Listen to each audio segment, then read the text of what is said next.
folgen. Hier ist es dann noch teurer als in Europa. Hier ist es dann Vintage Plus. Das kommt aus Amerika oder aus Europa. Das ist dann auch verschiedene so Designer-Möbel oder Lampen und so. Büroleuchten oder auch Arztpraxisleuchten, Vasen, Filmfiguren oder alle möglichen Figuren und Lampen. Das ist ein bisschen Plastik, farbig.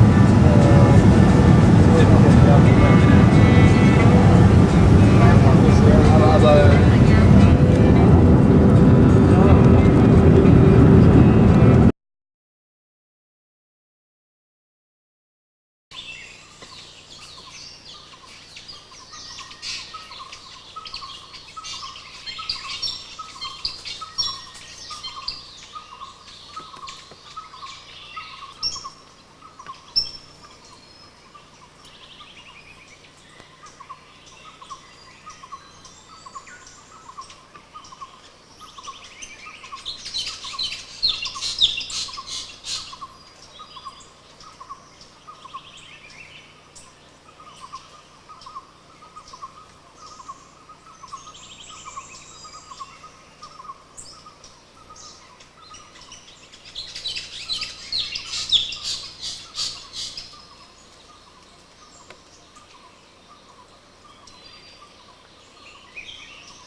bên trong dân cho sang là nhà mua đồ nụ sông ha nhà nụ sông đồ sai na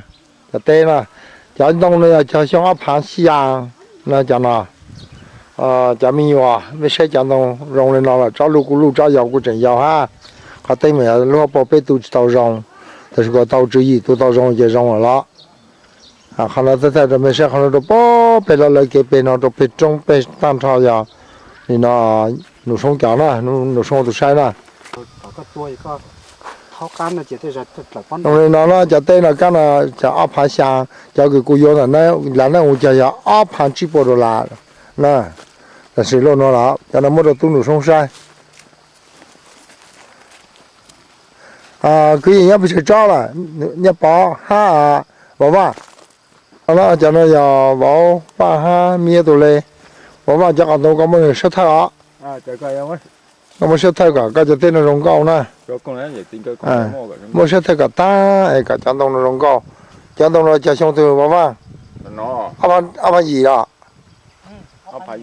áp gì đấy thầu cô lừa sau lái này bây giờ sao này cho mày bố cho về thế tao nó nổ sông chó đó nổ sông chó nó làm này cũng bắt chờ áp hàng chip đồ là nè đông lên nó nè giá nó là rồi mà dùng trong làอยู่chỉ sao trả lúa nè thế nè cái tên nàyอยู่tổ chữอยู่qua là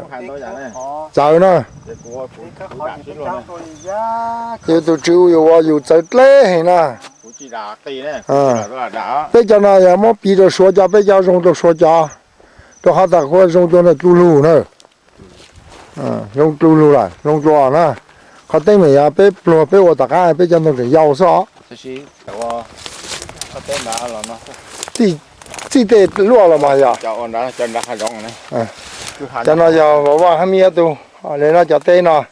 giờ cho xong áp hay gì vậy bảoว่าnên nó rồi nó dạng như thế cho nó giờ nhá bảo cho tôi cho thằng là到头大了出招你播的是个你知道路知道路多红色都养养好多水呢都养上叫nó呢这个基本上了用这样了那弄啊盘搞啊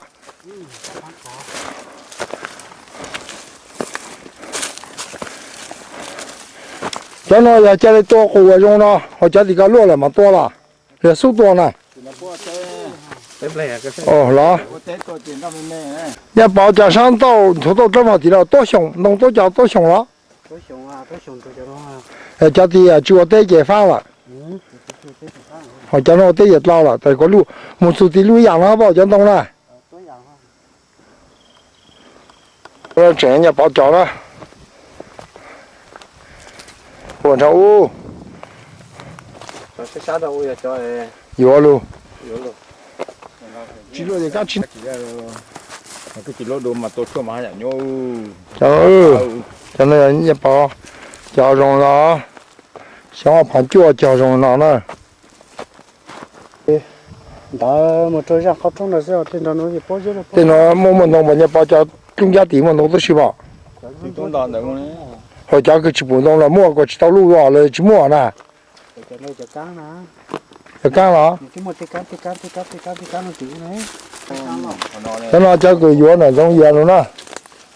thế rồi giống giờ chỉ phang đồ là nè chỉ phang là vô nó giờ cho nó cho lúa但是呢就像东了就怕香了落了啊又种了也保晒了đủ tên cầu cho nó tu tao cho tao to đủ tên cầu nè trên nó đó to cho nó áo phản cầu lúc sáng thì đủ nhà bảo tôi cho tăng là但是呢lúc bé thì đủ áo phản cầu y luôn nông phan này nó nè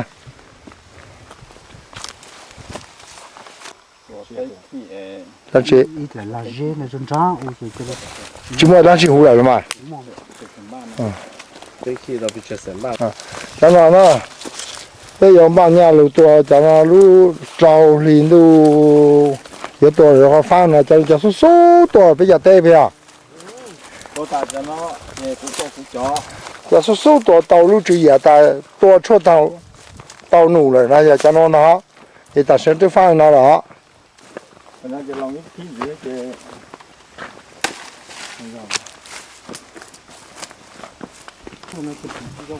cho nó lũ đó lũ cho nhiều bao là hả nó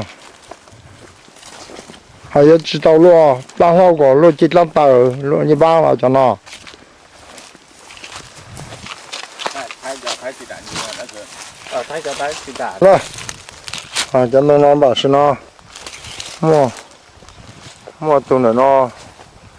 tụi lúa nó nhau nó nè vềญี่ปุ่น thì là chỉ ญี่ปุ่นเนาะ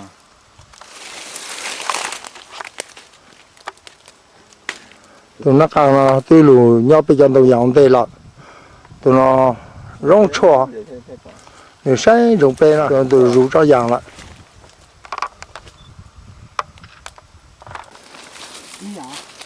cho tôi rằng nó không chọn nữa đây nhà trong nhà rồi tôi rằng nó không chọn nhà bao dùng lại trong nó cái giờ chẳng nó thì hiện nay cho nó rong câu này cho nó gì ông cho nó cho cô vua chỉ phán đồ là đấy thì nó giả luôn nè cho nó bố thì nó bố bé nè rong câu cho nó rong câu bây giờ tê bây giờ nó cho cửa ta xả đi tạ xin cho rong câu nè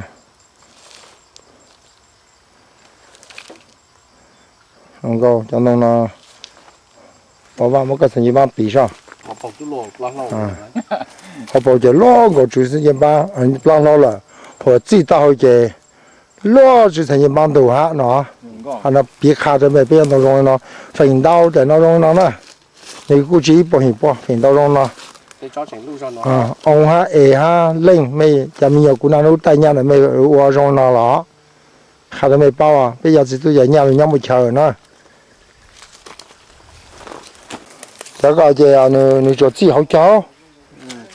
chị này to lại rất to nữa lại nó là mà tăng đi trên nó một chế chó luôn chúa của nó nè giờ giờ cái lúc to lại chế chó lúc to lỡ lúc bạn nói tao là một lần chỉ nhau hú nhà bò khả năng là các tay cường cầu rồng nó đó nhà bò cái khổng nhau mấy khổng là thảo mấy tôi ổn định tôi chua là nhà bò cho nó uống mấy tôi muốn đủ cả thằng nó đủ cả thằng lấy ít lúc thì ổn định tôi chua cả lúa bao lá dễ to nè thế trong nó sao chén nè nó bộ bây giờ tan chọn nè cho nó thầu quý giống như ta mua có mà lấy cái giống nào lúc trên là rùa đó mới thau nè lúc trên giống gì áo tụ chấm nhiều rồi cầu tà rùa ta thì ta sẽ nói lúc trên thau tên này nhập bảo bút một chế đó chế nhà bảo cho to xí cho nó áp xa rồi nó cho lũ cú hay cho mi chừng như nó cho nó bây áp xa mà bỏ vào cho nó vùng cho chỉ sao le sau tăng nó mất sáu đây mà tôi cho sáu cho dùng nó tay lử đó ô chỉ sao rồi chỉ cái nó bị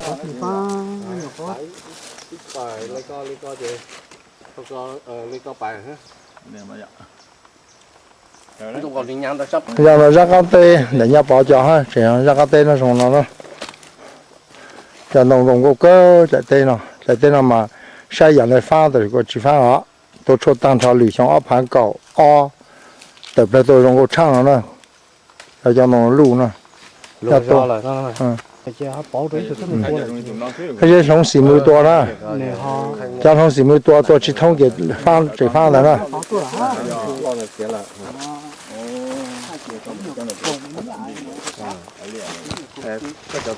sa xí này là cũng muốn nói là dạ sa xí dạ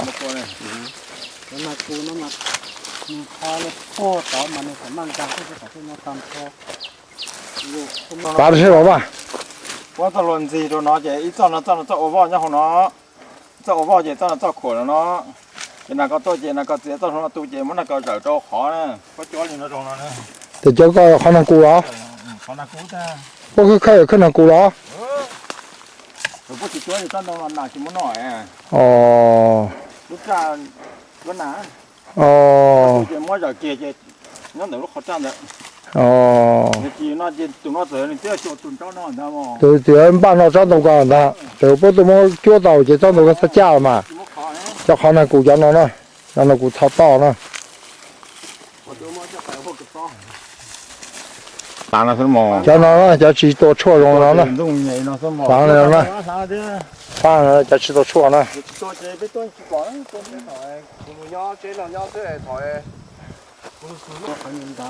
ok sang chả tây nó tao mấy cái nó giờ chỉ sang chả lại ở trên đầu nhà chỉ nó bị cho phang nó tao nó khó phang nó giờ chỉ tổ chua dùng nó sẽ cổ hùng mình đầu nhà để nó mặc to nó chỉ sang chả mấy cái nó có cần số tay ô không có cần cho nó chữ ha rau tủ lấy đó cho nó cho chua cho sữa xa cho nó cho cứ cho thì cho rong á cho nó để coi là cho kia này đây là hạt lê chả tê bây giờ như là hồi chả tê nó đó là hồi lê trên là lại gì thì anh này trừ xa ra thì cho nó cho mấy cái sản nó rong cao quá nó có từ từ luôn tại ra sẽ không bắt lâu lại xí tao phải tổ tao nè nhiều món nó giờ chúng mình nhiều nó mà trồng lên nó đó giờ tây nó chúng mình nhiều nó mà chỉ thả cá là sẽ bên cả sâu nó nè kia nó cũng còn đâu nhà ta cho lên chỉ sao cho mấy cái rong nhập vào bên trong rong ít cái rong gạo thằng nè một tí luôn rồi sao nè ở trong là chỉ tông đâu tông đồng của nó chỉ sao cho nó luôn nó giống câu nè cho tây dùng nó chỉ sao cho nè chỉ cho mấy cho không một bữa nữa chỉ cho thằng chó chỉ sao cho nè thằng chó không nè cho luôn nó nè thay mà cao số lúc công tổ thay ha rồi chỉ sao cho nó lô như búa lần ta ha